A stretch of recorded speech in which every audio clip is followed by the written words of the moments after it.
You know, there's a very few paintings that really gave me the ringer. And this picture from Stellar Blade, this is a painting of mine that cost me around 17 hours of my life, okay? My average painting usually takes around half that much. But this this made me rage quit on a stream once, okay? It's an absolute nightmare. But looking back at it now, it was actually really fun and it was a big learning experience. Going into this, I knew it was going to take that long because I wanted this to be a study as well. And you know, I've learned a lot and I'm going to teach you what I've learned from this painting in this video, okay? First, let's start with the idea. I've had this idea for a very long time of a person, nobody in particular, but holding a sword or of some sort or a weapon in front of him. And it's been on my head for a few years now, and I never really could demonstrate that or execute the idea on paper, or in this case, on my screen. However, recently, I've had this obsession with printing my paintings, and I wanted to do something big, something really detailed to see how far I can take this hobby. So that's the most important part. First, you gotta have the idea. Get yourself inspired first. On my last video, I told you guys that you gotta read a book to be able to come up with something way more original than anything you'll see online or anywhere else, right? Because when you're reading a book, the images that pops in your head while you're reading a description is originally yours. Nobody can take that away from you. But feel free to take a look at other medias as well. For me, I like to read mangas to get inspired. But you can also take inspiration from movies and video games, things of that nature, right? So now let's get into the sketching phase. This is pretty natural for me because I've been doing this for a very long time. But the sketching phase is really getting that abstract idea in your head onto paper. And now initially, I did not look up any references for this sketch because I thought I knew what I was doing, okay? Big mistake, by the way. You'll see that in a little bit. Now initially, I thought the sketch was really good. I had that biased eye, so to speak. It's one of those things where you first start drawing and then you thought it's like the best thing ever. But when you come back later and start drawing it again, it actually sucks. It's kind of like going to the gym and then thinking you're the buffest guy on there after just lifting a few weights. It's that thing. Your eyes kind of develop a bias when you first start the sketch because you've spent a lot of time with this thing and your brain kind of doesn't want to go back to it again, okay? But you gotta fight that urge. And the way I do this is to take some time off away from the drawing.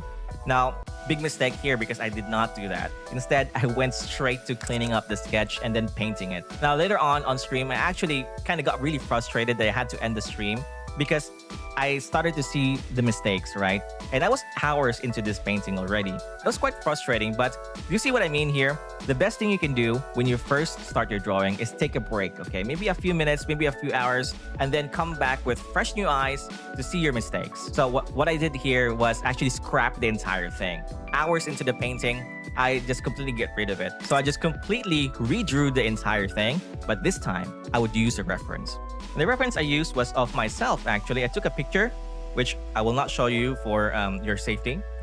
And what do you know? The reference helped quite a bit, actually. This is a big improvement, in my opinion. At least I think so. So the next day, I started painting it right away. Now, I did see a few mistakes here and there, but they were more of a character mistakes more than anything, really. So here, you'll see me paint in the local colors. By the way, a local color is just the color of an object without any interference from the light or any shadow. So once the local color is in, this is the part where I determine where the shadow and the lighting goes, okay? In this case, there's a big spotlight, kind of like a window light, coming from the upper right corner of this painting. And now it's time to determine the shadows. So the shadows, what I do with the shadow is just color everything, the entire painting, with the shadow. This is just a multiply layer with around 50-60% opacity. You'll see me play with that opacity a little bit here and there, okay? And I just carve in where the light would hit the shadow. Something like this.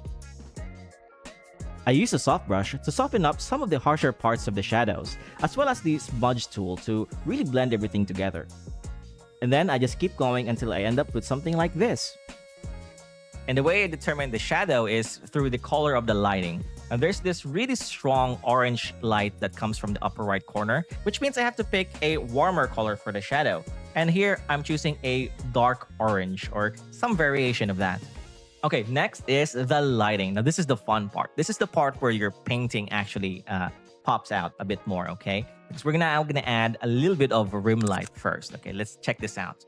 So the rim light is just around the edges of the character, not on all edges, okay? Just some. Be a little bit more conservative with this. And then there's a second layer of lighting, which is just the general lighting. So we're gonna take that orange that's coming from the upper right corner and then just smudge it all over the painting, okay? Again, be more conservative with this. This is just to give the entire painting a little bit more of that light, okay? So it blends properly with the environment. Now comes my favorite part, which is adding in the textures. There are a few materials in her clothing that needs a little bit more flavor into it, okay? So we're gonna add some texture into it. So there are metal parts like these area over here, and there are a few parts that are a bit more silky, okay? So they're gonna reflect a lot, and there's gonna be a little bit of texture in them just to, add in a little bit of wear and tear. So we're gonna add that using Suzanne Helmig's brush pack. If you want to check out the brushes that I use, I had a video for that as well. Link in the description down below. And then finally, let's add in the effects. We need to add a little bit of glare on her eyes so it pops out a little bit more, as well as a little bit of glare where the suits are lighting up. I haven't even talked about the background yet. So for the background here, I wanted this to be more of like a mural kind of painting, a little bit more abstract, a bit more symbolic than your average background, right? I wanted her to be on a wall of some sort behind her, and then there should be this painting behind her as well. That's a bit more symbolic to the actual story of the game. For reference, I actually did this painting way back when, and I really love this idea, okay? But I never really got to master this. And it was one of those things where you paint something and it becomes like a really good thing and you have no idea how you did it. That's this painting right here for me. So for the backgrounds, it's much the same. Local colors first, and then shadows, and then your lighting, and then your textures, things like that, right? It's really just the same. So after that, I have a few tricks that may not be necessary. I have this color halftone effect for the entire painting. So I just duplicate the entire thing, and then I go to color halftone, and it does this to the painting, right? Then select the blend mode and select hard mix. Now it's gonna give you this a crazy mix of colors within your painting, okay? And what I'm gonna use this for is just for texturing. Further texturing the entire painting, overlaying this on top of it. But you need to erase this part and lower the opacity down to 5%. And then finally, some noise so that it actually looks like an actual painting. Now comes with the problem with the face. Now the face gave me probably just as much problem as the entire initial sketch, right? Because I saw this painting of Kobeni online and it actually looks amazing, right? The face render is great. And I wanted to do something like this. Maybe not exactly like this, but something similar, right? Something that I could actually achieve during the time frame of this painting. So I had to redraw the entire thing again. And oh my God, it looks absolutely horrible. Luckily, I was warned ahead of time that this absolutely looks shit. I mean, look at this. It's nightmare fuel.